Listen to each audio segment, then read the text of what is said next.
Kamu tuh ya gak becus, harus kasih pelajaran kamu.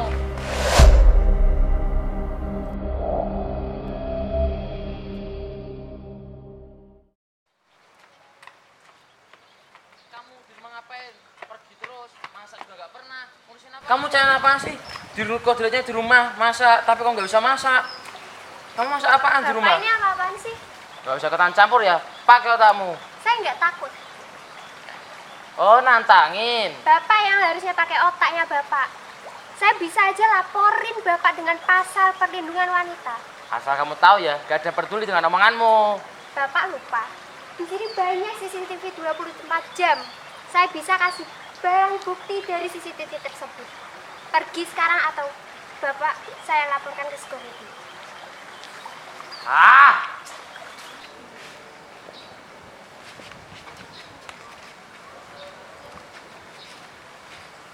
Makasih ya Mbak. Dia emang suka kayak gitu kalau lagi pulang kerja. Kamu nggak seharusnya dapat perlakuan seperti itu. Kamu menikah untuk bahagia, bukan dapat perlakuan buruk dari pria kekanak-kanakan seperti itu. Kamu kenapa mau menolong aku? Aku hanya menolong diriku di masa lalu.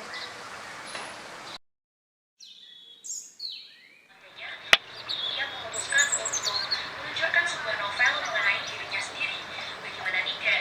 Banyak sekali tawaran interview, talk show, bahkan sutradara yang menghubunginya untuk mengajak membuat film bersama, namun ia tolak secara mentah-mentah. Sekarang kita sudah bersama-sama. Ini Kasih mungkin bisa diceritakan sedikit mengenai Banyak yang bertanya-tanya mengapa seorang Triasih, seorang aktivis sosial yang sering menjadi pembicara di seminar-seminar atau sering disapa Kasih meluncurkan karya tulisnya. Novel biografi tersebut sudah tidak perlu dipertanyakan lagi karena sudah laku keras di berbagai golongan usia. Hal yang sering dipertanyakan adalah mengapa secara tiba-tiba seorang Triasih yang dulu sangat terkenal tertutup dari latar belakang kehidupannya maupun keluarganya, kini ia memutuskan untuk meluncurkan sebuah novel mengenai dirinya sendiri. Bagaimana tidak, banyak sekali tawaran interview, talk show, bahkan sutradara yang menghubunginya untuk mengajak membuat film bersama, namun ia tolak secara mentah-mentah. Sekarang kita sudah bersama sang narasumber dan digadang-gadang sebagai seorang wanita inspiratif masa kini. Kasih mungkin bisa diceritakan sedikit mengenai buku pertama yang Kasih tulis. Terima kasih sebelumnya. Banyak yang mengira kisah hidup Kasih dipenuhi oleh kebahagiaan. Namun nyatanya, Kasih adalah satu-satunya harapan bagi bunda sepeninggal ayah. Kasih kecil tidak pernah menceritakan kehidupannya yang menyayat hati kepada siapapun. Karena pikirnya, Kasih tidak akan menjual ceritanya untuk orang-orang yang tidak memedulikannya. Maka dari itu, di buku Kasih yang berjudul Pulang, Kasih mengajak kalian untuk kembali ke rumah untuk menemui bunda. Terus, entah-entah lo kerja, kamu bisa berhenti Aku tak memiliki kenangan yang menyenangkan bersama mendiang ayah.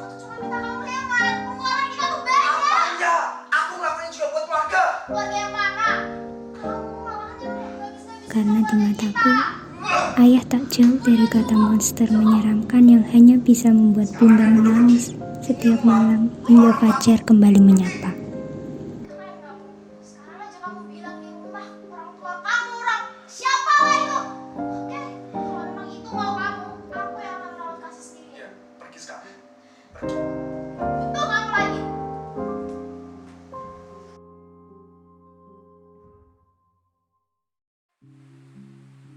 Aku tumbuh menjadi gadis pintar dan amat sangat penyayang, terutama kepada bunda.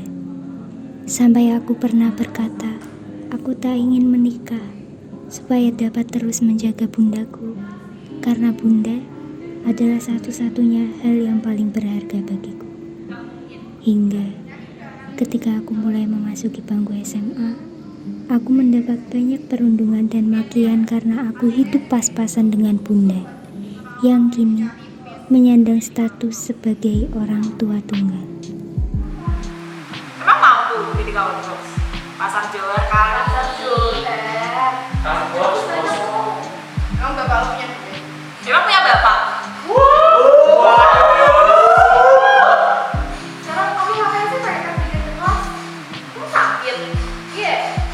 Pucat. Kamu itu dia baju bekas. Pakai LinkedIn ya?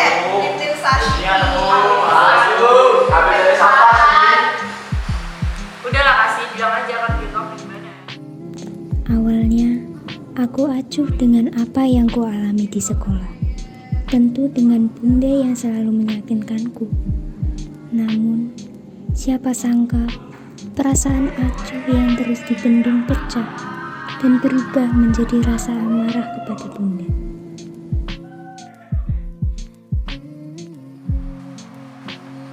Kasih udah pulang. Aku terus bertanya-tanya dalam batin kecil. Kenapa nasib malang ini hanya menimpa diriku, bukan orang lain saja? Banyak orang di luar sana, tapi mengapa hanya aku yang menderita? Hari demi hari berlalu, membuat jarak antara bunda dan aku semakin menganga lebar.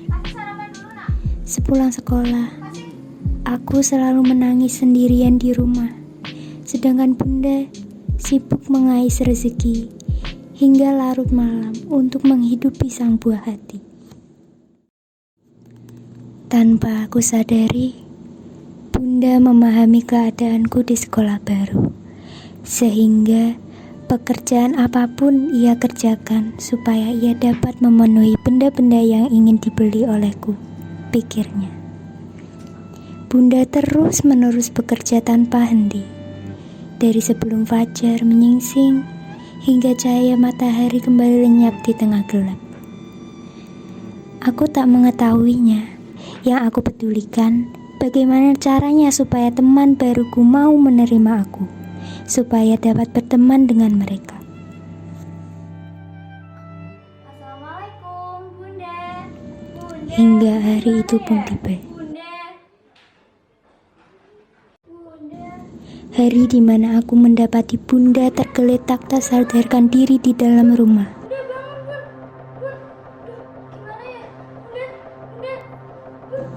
Dengan wajah pucat pasi, aku langsung berlari keluar, berteriak, mencari pertolongan apapun untuk bunda.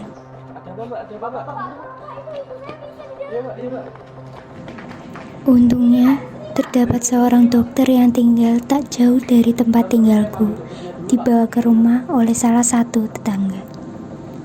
Dokter pun memeriksa dengan telaten keadaan bunda. Ia berkata, bunda hanya mengalami kelelahan. Bunda terlalu sering memaksakan diri untuk bekerja di luar kemampuannya, dengan istirahat yang tak mencukupi. Bunda sering bekerja dengan keadaan perut kosong dalam jangka waktu yang lama. Malam itu, aku nyaris kehilangan segalanya.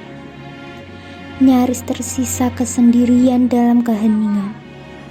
Di tengah ruang yang hampa, tanpa tahu arah akan melangkah.